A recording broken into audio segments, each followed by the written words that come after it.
Alright, Weebill S Setup. Today I'm going to walk you through how to set the Weebill up if you have problem with the setup or balancing process. Going to look at how we set a heavy setup like the GH5, and there's some components you need to be able to do this. And I'm also going to show you my settings for getting the smoothest possible footage out of this Weebill S. So let's dive into how we set up this gimbal. Here we go.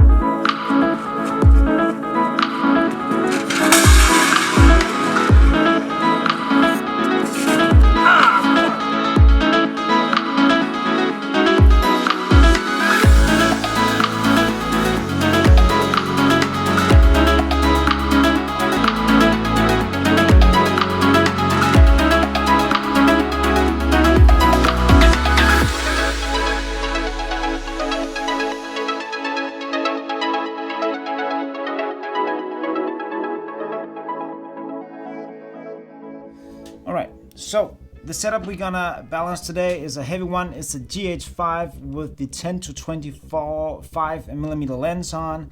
And why I choose this one is because if you want to put this one on, you need the extension plate.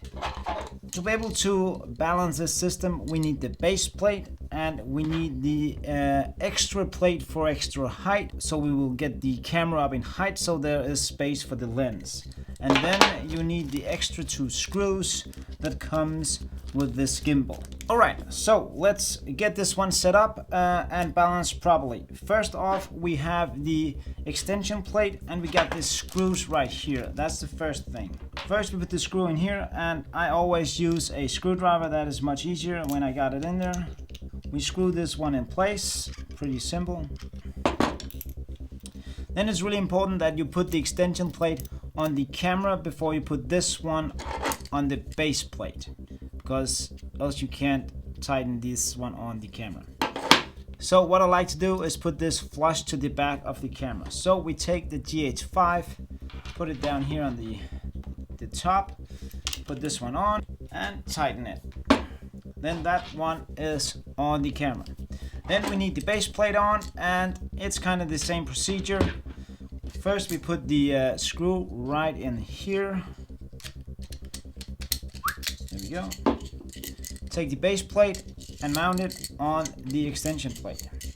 And I like to push this one all the way to the back of the plate. So you see it sits all the way back. And again, tighten, tighten. So that is done. Now we got the base plate, the extension plate on the camera. And yes, it has this quick release plate, which I really don't like because I like to add my own quick release plate. And I'll show you later why I think this is a better solution. But let's balance this gimbal with this camera. Alright, so there is 3 axes you have to balance on this gimbal. There is the roll axis, there is the tilt axis, and then we got the pan axis right here. First off, let's balance the tilt axis. So what I start with always is lock all the axes. So then I slide the camera on. There we go. We open the tilt axis and you see it just falls to the front. That means it's front heavy. So all we gotta do, turn it the other way, open this knot right there. See, it's swaying a bit, and that's because we have to adjust the other tilt axis, which is on the other side, is this one. Open this and just slide it a bit up.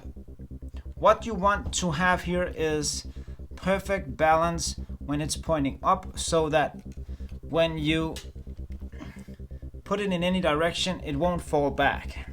Still a bit heavy in the back. Sometimes you have to go back and adjust the the base plate again, slide it a bit forward or backward. But that's nearly there.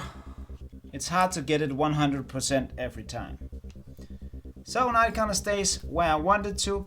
Then we have the roll axis, and as soon as we touch this one, you might have to go back and adjust this one. But let's take a look at it. Here we go. The roll axis is this one, and you adjust this one on the bottom plate here. On some gimbals you have to adjust this arm, slide it forward and backward. You have to do that on the Crane 3 Lab, but on the Weebill S you do it down here. Slide this one to the side, and the heavier setup, the more difficult it is.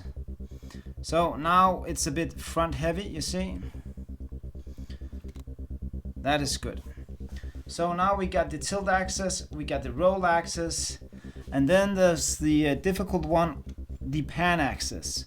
And this one you have to do holding it in a 90-degree angle out in front of you, and it can be a bit tricky, but once you've done it, it's done. So what I like to do is to lock the roll axis, and it would have been great if we could have locked the tilt axis pointing straight up, but we can't. So this one will be hanging, so I have to stand up to this to show you. So what I do is I hold it out in a 90-degree angle, or as 90 degree as I can get it. Then you open this lock right there on the side, and what you don't want, you won't want it to roll back very fast. You kind of want it to be able to stand in a position when you've moved it out. There we go, it didn't roll back. So we tighten this one again. Yeah, you see, and as I said, the pan axis can be a bit tricky because this one is moving around, but just get it as good as you can. So all we got to do now is to power up the gimbal, make sure no axes are locked. That is how you set the Weebill S up for perfect balance. As I said before, I have something else I think is much better than using this extension plate, and that is the quick release plate that I showed you before. Is this one, because then you can just get your camera on and off the camera very fast. So first off, we have to put the new quick release plate on the camera, and the good thing about this one is that I use this for my tripod and other accessories, so I can easily pop it on and off. And in a minute you will understand why I like this solution better. I always like to tighten it with a screwdriver or some kind of coin that I have nearby. And the best tool is always the tool you have on hand. So I always have a coin in my keychain, so it's tight. Alright, so that is it. Now we can move on to the quick release plate. I like to put this, as I said before, flush to the edge of the base plate. There we go, the quick release plate is on, and now I can easily pop on and off this camera in seconds. So now it's much easier for me to take the camera off if I need to shoot handheld or pack my gimbal down. So all I do is open the quick release plate, take the camera off, and if I want to shoot again, pop it on, and the gimbal is already set up. That's how easy it is. As promised, I want to show you my exact settings. You can also always auto-tune it, so it will adjust the motor strength according to what you got on here, but I kind of like to go in and adjust it myself after doing that. So that's the settings and how you set this gimbal up. I hope you learned something today. I also got a video from last week that shows you how to set up the transmission system on the Weebill S, which are these small guys. So if you have trouble setting these one up, jump back one video and check those out. And the last thing I want to say is just an enormous thank you to all of you guys who subscribed. I just crossed the 1,000 subscriber mark this week, which has been a huge one for me to overcome. It has taken me a couple of years. I've been on and off YouTube, but right now I am going full on YouTube as I can. I also got my production company, but I like doing these videos and I like to interact with you guys with the things we like. So if you got any questions of the Weebill S or any other gimbals, please let me know and I will answer as good as I can. Stay tuned guys, and I'll see you guys back here next time. Bye. 'Cause we both deserve it all.